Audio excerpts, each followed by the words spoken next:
네, 국민의힘으로 가보겠습니다. 이제 당권 경쟁이 서서히 무르익고 있는 것 같은데요. 주호영 국민의힘 원내대표가 이른바 수도권 MZ세대 대표론을 제기한 후에 이걸 중심으로 각종 주장이 쏟아져 나오고 있는데요. 당권 경쟁이 어떻게 될지 궁금하고요. 또 이분은 외교통이기도 한데 지금 한 번 더 주변에서 몇 가지 점검할 포인트가 있어서 전화 연결을 해보도록 하겠습니다. 그 주인공은 바로 국민의힘의 윤상현 의원입니다. 전화로 만나보겠습니다. 나와 계시죠? 예, 안녕하세요. 네, 윤상현 의원입니다. 안녕하세요. 예, 일단 좀 외교 관련 이슈 몇 가지 좀 먼저 여쭤볼게요. 예, 예. 미국 민주당이 중간선거 조지아주 상원 결선에서 이겼더라고요. 예, 여기에 예, 당선된 사람이 라파엘 워녹이라고 하는 의원인데 예. 이 워녹 의원이 인플레 감축법 개정안을 발의한 당사자라면서요. 예, 예, 맞습니다. 이러면 좀 어떻게 좀 그 우리에게 좋은 환경이 조성이 될 수 있는 겁니까? 어떤 겁니까? 아시다시피 이제 조지아주 워녹 의원에 있는 조지아주에 현대차가 지금 한 55억 달러 들여서 전기차 공장을 짓고 있습니다. 예, 예. 이게 한 2025년인가 끝날 거예요. 음, 그래서 그때까지는 이 법안의 시행을 유예해달라라는 게 이제 워녹 의원이 발의한 법안이거든요. 네. 그래서 일단 좋게 이제 뭐 사인으로 보입니다만 그렇다고 해서 IRA 법안을 개정할 거냐? 그거는 아니다라고 봅니다. 아니다. 예. 민주당이 상원에서 이제 압도적인 다수당이 돼버렸고요. 네. 이번에 원욱 의원이 돼서 예. 과반수로 확실히 넘겼거든요. 또 공화당은 이제 민당이 잡고 있고, 물론 공화당은 이제 IRA 법안의 기조에 대해서 부정적입니다. 예. 그렇지만은 상하원의 이제 그 다수당이 다르기 때문에 일단 개정의 가능성은 거의 없다라고 보는 게 맞을 것 같습니다. 근데 이제 법은 못 건드린다 하더라도 우리로 좀 시행령을 좀 바꿔서 어떻게 좀 예, 그 여지를 찾으려고 하지 않느냐 이런 그럼요. 분석도 있습니다. 그래서 지난번에 이제 그 바이든 대통령이 친서를 통해서 네. 우리 윤석열 대통령에게 긴밀히 협력하겠다. 솔직한 마음으로 열린 마음으로 하겠다라고 했고 카멜라 해리스 부통령도 오지 않았습니까? 그래서 네네. IRA 법안에 대해서 한국의 우려를 해소하는 방안을 만들어 보겠다. 그래서 말씀하신 대로 이창양 그 산업장관도 미국을 방문했고요. 그래서 시행령 쪽에서 뭔가 어떤 돌파구를 열 수는 있습니다. 그 여지는 있다고 보세요? 예, 여지는 있는데 법안의 개정으로까지는 힘들다라는 게 현재 입장입니다. 근데 법안이 그 고치지 않고 시행령만 하면은 좀 뭐 여지가 있다도 그렇게 큰 폭은 아닐 수 있는 거 아닙니까? 예. 큰 폭은 아니지만은 뭔가 어떤 뭐 탈출구를 만들 수는 있을 겁니다. 예. 그래요. 알겠습니다. 예. 그래서 지난번에 이제 대통령, 그 바이든 대통령이 마크롱 대통령하고 정상회담을 하지 않았습니까? 예. 벽난로 앞에서 2시간 가까이 했는데 예. 이 법안에 대해서 또 마크롱 대통령이 얘기를 했거든요. 그래서 이 용어로 이제 글리치스 여러 가지 문제가 있다. 그렇지만 트윅스, TWAK, 트윅스를 통해서 뭔가 해소를 해보겠다 해서 시행령 차원에서는 뭔가 어떤 돌파구가 있을 수는 있겠다라고 보고 있습니다. 이제 관련해서 시행령을 어떻게 바꿀지 이런 얘기는 아직까지는 뭐 들리는 얘기는 아직까지 없습니다. 나오지 않고 있습니다. 예. 알겠습니다.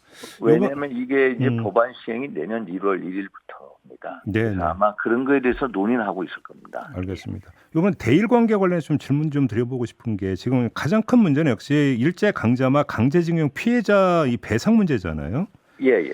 근데 보도를 보니까 외교부가 어제 이 강제징용 피해자 측 인사들과 직접 만나서 정부안에 대해서 설명을 한 것으로 이렇게 지금 보도가 되고 있던데 혹시 의원님 파악한 내용이 있습니까?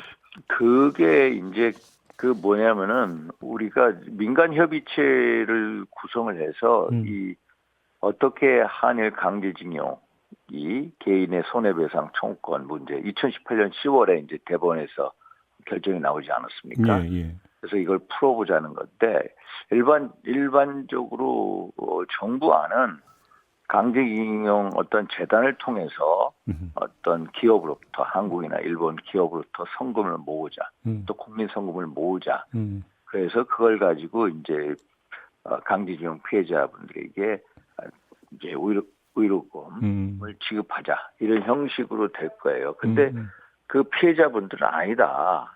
직접 그 피해자분들이 일본 기업을 접촉하겠다라는 아마 입장 차이가 있을 거예요. 예.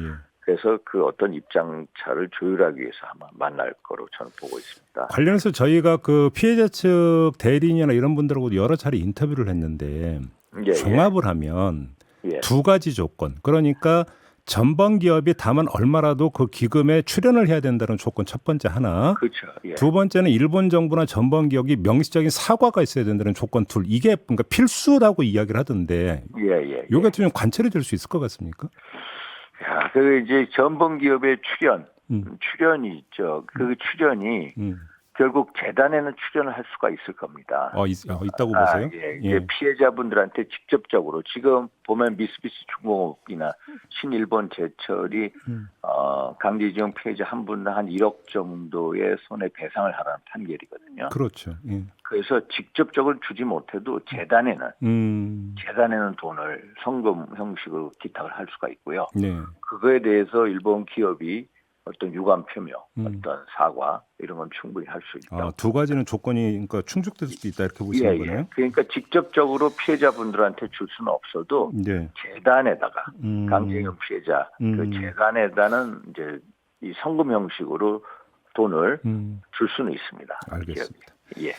자, 이번엔 당내 현안에 대한 좀 질문 좀 드려볼게요, 의원님. 그냥 이거저거 예. 떠나서 거두절미하고 일단 이 질문부터 좀 드려보겠는데, 의원님은 그 당대표에 출마하시는 거죠? 그 당대표 출마가요. 네. 이거 왜냐면은 이제 뭐 제가 여러 가지 무소속에 오래 있었고요. 또 개인적인 어떤 뭐 이렇게 문제로 인해서 한 3개월 전부터 활동을 시작을 했습니다. 여러 이제 개인적인 문제가 있어가지고 그래서 일단 이 대우년 총선이 대단히 중요합니다. 윤석열 정부의 성공하느냐 못하냐는 다음 총선에 그렇죠. 승리 여부에 달려 있습니다. 근데 총선 승리를 해야 되는데 결국 총선 승리는 수도권 선거의 승리입니다. 솔직히 말해서 영남은 이 당의 어떤 공천을 받으면 거의 이제 당선될 확률이 높지 않습니다. 수도권은 참으로 힘듭니다. 현재 지난 총선에서 서울, 경기, 인천 총 121석이 있었는데요. 당시 저를 빼고 무소속으로 당선된 저를 빼고 서울, 경기, 인천 총 의석수 국민의힘 의석수 16석입니다. 16석입니다. 근데 그래서 다음 총선에서 승리를 우리 당이 할 수 있느냐 힘들 것 같습니다. 솔직히 그 갤럽 조사 최근에 보니까요. 다음 총선에서 야당이 다수당에 동의하는 여론이요 무려 50%에 육박합니다. 우리 여당이 다수당에 동의하는 여론 35% 정도입니다. 이 상황에서 어떻게 총선 승리하느냐. 저는 정말로 우리 당이 총선 승리하고 윤석열 정부가 성공하고 참 대한민국의 가치와 근간을 지켜내고 싶은데 총선 승리, 특히 수도권 선거 승리 이게 잘 보이지 않습니다. 그러면 지금 나와 있는 당권 주자분들 보면 누가 수도권 승리의 가능성이 커 있겠나. 지금 나와 있는 분들은 과거에 뭐 당대표를 하셨든지 아니면 원내대표 하셨던 분 아닙니까? 하나의 인지도 조사밖에 안 된다. 정말로 수도권 선거 승리를 위해서 그분이 어떤 전략과 정책과 메시지 또 정말로 본인 스스로 수도권 선거 자기의 선거구에서 승리했느냐. 당 공천을 받고도. 이런 면에서 안 보이거든요. 그래서 주변에서 역시 수도권 선거 승리 윤상현이 아니냐 이런 어떤 강한 요청을 받고 있고요. 요청을 받고 있다. 저도 어떻게든 저의 어떤 열정이나 지혜나 이런 것을 대통령과 정부의 성공을 위해서 한번 던지고 싶은 그런 심정입니다. 알겠습니다. 그런데 야당이 아니라 여당이라면 사실 대표 요인보다 대통령 요인이 총선에 미치는 영향이 훨씬 더 지배적이지 않습니까? 그것도 맞습니다. 우리 김종배 아나운서님 말씀이 맞습니다. 결국 당이 총선을 위해서 전위부대로 뛸 수밖에 없거든요. 그러면은 대통령실이나 정부나 견인을 해내야 됩니다. 예를 들어서 서로 갈등이 있다면 그걸 조정하고 설득하고 그리고 견인해 나가는 능력 있는 사람이 당 대표가 돼야 되는데 솔직히 그게 안 보여서 그렇습니다. 아, 당이 대통령실을 견인해야 된다 이 말씀이신 거죠? 견인해 가야 됩니다. 예. 현재 지난 우리 6개월, 7개월 동안 대통령실의 어떤 국정 운영을 보면은 예. 여러 가지 미숙한 게 많습니다. 사실 정책으로 이 감각이 떨어지는 그런 행태도 있었거든요. 예. 그런 거를 보완해주고 그걸 끌어주는 당대표가 되는데 그게 없습니다. 그래서 윤석열 정부의 성공을 위해서는 정말로 당대표를 잘 뽑아야 됩니다.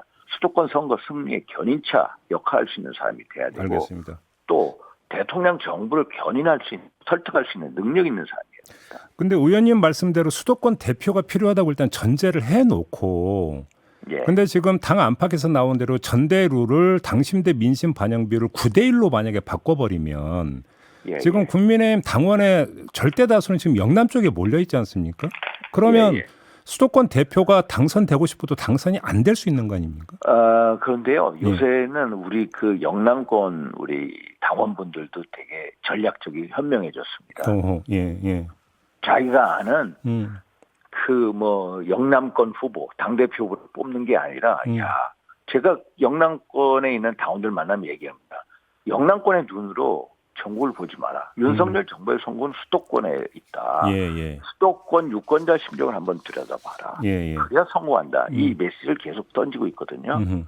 그래서 그분들도 전략적인 판단할 겁니다. 그러면 의원님의 지금 그 말씀은 9대1 전대룰도 받아들일 수 있다 이런 말씀으로 이해를 해도 9대1 됩니까? 전대룰은요. 예. 물론 당원분들의 그 전대룰 변경 요구가 강한 건 사실입니다. 그런데 민주당이 원래 9대1이었어요. 그런데 민당이 지난번 대표 경선 때는 그 7.5대 2.5로 바꿨거든요. 네네. 민심의 반영비율 25인데 예. 우리 당도 지금 7대 3에서 9대 1 정도로 하는 거 이거는 모양상 좋아 보이지 않는다. 너무 과하다고 보시는 겁니까? 예, 좋아 보이지 않는다. 물론 당원과 국민 여론을 수렴해서 전대준비위원회에서 결정할 겁니다만은 막 9대 1로 한다. 그런 것은 어떤 모양상 좋아 보이지 않고 결국 당이라는 것은 어떤 민심의 그 파도 속에서 서야 되거든요. 예. 그러면 한 반영비는 어느 정도로 조정이 되는 게 적당하다고 보시는 거예요, 의원님께서? 저는 역선택 방지 조항을 넣는다면은 뭐 지금 같은 비율도 7대 3. 선색이 없다. 예. 어떤 유승민 의원을 위해서 뭐 유승민 의원이 어제 나와서 뭐 7대 3 무조건 이긴다라고 하는데 네. 유승민 의원이 제가 딱 생각해 보니까 지난 경기도지사 후보 경선에서 김문혜 후보하고 이 5대 5룰로 싸웠습니다. 5대 5. 예. 1대 1로 5대 5룰로 싸웠거든요. 민심이 50% 그런데도 졌거든요.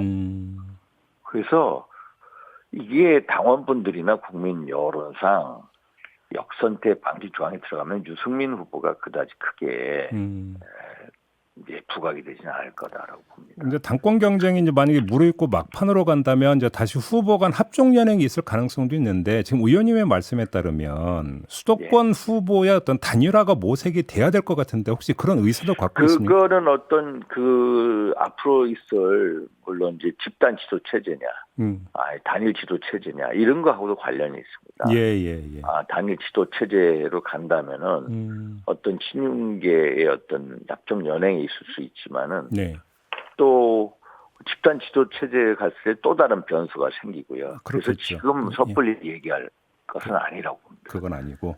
예.